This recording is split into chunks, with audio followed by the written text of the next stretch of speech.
Well, here we are. Different camera angle here because we're about to do something different. But today, after a year-long wait, we're going to do a review of this hand-sized turquoise. We're finally going to do it. Yes, we are. So, like I mentioned in the last episode of the podcast, I've had this Bible for about a year, or a little over a year actually, like a year and 2 weeks or something. And I've been meaning to do a review that whole time. It's been a while since I did a Bible review, but we're going to do it today because it's long overdue. And I got this Bible to review, and I said I was going to do a comparison review of the note takers from church and the note takers from CBP, because I have both of them. But maybe we'll get to that next time I have a day off from work. Who knows? But today we're going to talk about the Church Bible Publishers hand-sized turquoise. So let's drop down to the table. So it looks like I'm going to have to do this one-handed because I can't get the tripod to go down low enough. I should have used my other tripod.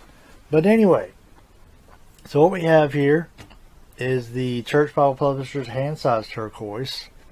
Let me make sure my microphone is close enough so y'all can hear me. So dimensions on this: weight 2.10 pounds, dimensions 8.75 inches by 5.75 inches by 1.75 inches. Let's see if they have a font size. I don't see font size. 9.5 point font, and I got mine in the three-piece black iron calfskin with the white stitching on it, because didn't really have one that looked like that, so I thought it was really neat looking. I didn't know I was going to use this Bible as heavily as I do. You've probably seen it in countless episodes of the podcast. The gilding I've about trashed pretty good, but you know what? That's the sign that you use a Bible, and there ain't nothing wrong with using your Bible. So there's your iron calfskin right there. Sorry if you hear my dog, she's spazzing out. We got the stitching around the perimeter like you expect. Let me get some cordage here. The stitching around the perimeter like you would expect from Church Bible. And you got edge lined. You can see that right there. It's edge lined in. Synthetic liner like they always do. I believe they have one they came out with that had a real calfskin liner in it or something. I don't know. It was out of my price range, so there's your stuck together pages that you do not tear apart, because that's where that is edge lined up in there. You got your cardstock pages. Oh, there's the day I got it. I didn't know I wrote it in there. February 14th, so I got it on Valentine's Day of last year. Valentine's Day present to myself. Presentation pages, which is like your regular, Cambridge turquoise presentation pages. You got the blue over here on the side for all this. A lot of presentation pages. Then you got the black, and you get the deaths. Title page right there. This is number 145, C3BK-W. Three-piece black and W for the white stitching. I'm assuming their website, their new website, churchkjv.com, which you can go, I still go to the old website. I don't remember to put that one in there. Epistle dedicatory, is that what that is? Or is that, yeah, epistle dedicatory, and then translators to the readers. One of these days I want to read that. I heard it's really good. It's also pretty long. There's your names and order of all the books of the Old and New Testament with the number of their chapters. And on this one you got it in order, or this is the Old Testament, I guess, and this is the New Testament. Then tables of signs used in this book. That's always handy when you think about using it. I don't always think about using it. And then of course Genesis. And then you see, let me get the light down here. I don't know why I didn't think about that. There we go. Now we got some light. So this is Genesis. Sorry about the shadows. You can see the 9.25. Is that what I said it was? Pretty good size font. Probably ain't gonna focus.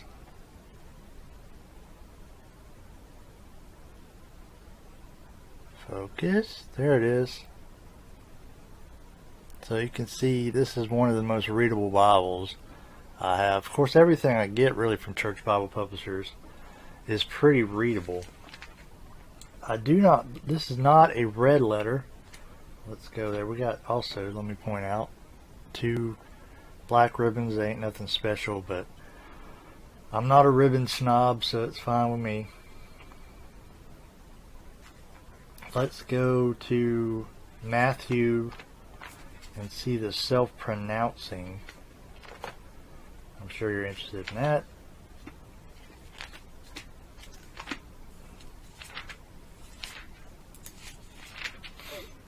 There's your New Testament title page.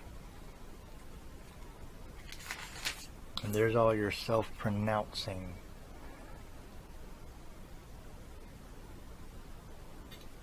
So, some people hate self-pronouncing, some people love it. I really don't care either way.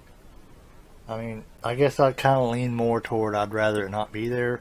But then again, for some of those names, like if they could do it, the best way I think they could do it is for names that are easy, like short names. I don't really need self-pronouncing for that, but for names that are like 14 letters long, it probably wouldn't hurt to have self-pronouncing on those. But as you can see, it's not red letter, it's black letter. That's another thing. It don't bother me either way, whether it has red letter or black letter. That's fine with me. I recently gave my pastor a Bible back in October, and it was black letter, and he said that was neat because it makes you think, when you're reading, because the words Jesus don't stand out, so you kind of got to think about it when you're reading.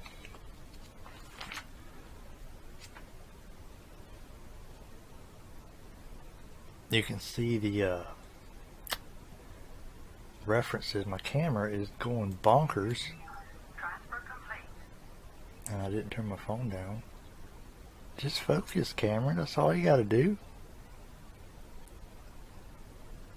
It's kind of going in and out of focus there. So you see the references. They're tiny, like they are in most every Bible.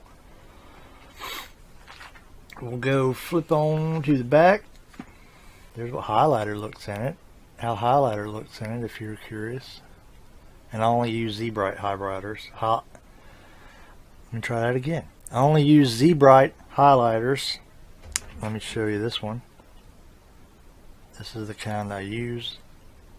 It's the only kind I really like. I've tried a bunch. I've tried gel ones. Gel ones are cool, but sometimes they stick to the page.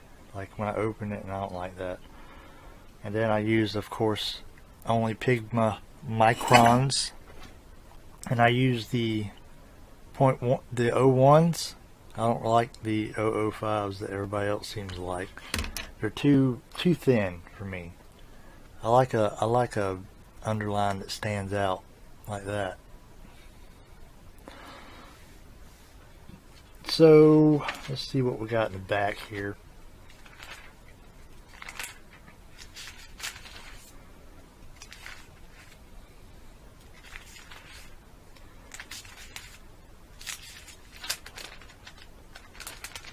Got your concordance to the Old New Testament, and you all know what a concordance looks like. It's pretty substantial though. We're still going.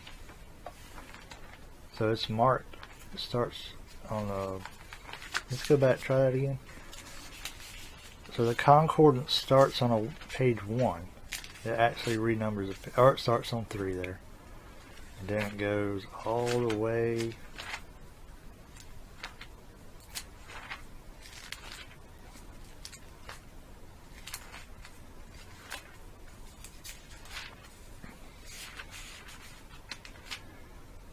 to page 126.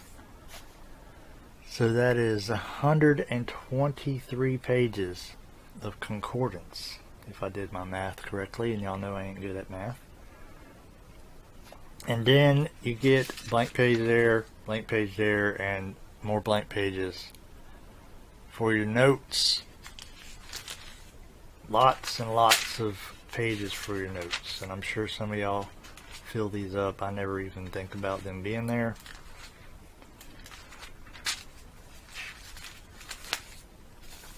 Then you got your Bible maps. You got a list of your Bible maps.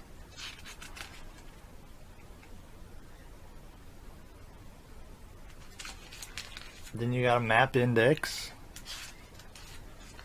Does anybody actually use their Bible maps? I don't ever use them. They should have taken that out if they want to. I wouldn't complain. Make the Bible a little bit thinner. The biblical world of the patriarchs. Palestine political regions. The route of the Exodus, which is probably not accurate, but the 12 tribes of Israel. Kingdoms of Saul, David, and Solomon. The divided kingdom, Israel and Judah. The Assyrian Empire. The Babylonian Empire. The Greek Empire. I'm assuming we know what's next. Old Testament Jerusalem. New Testament Jerusalem. The ministry of Jesus.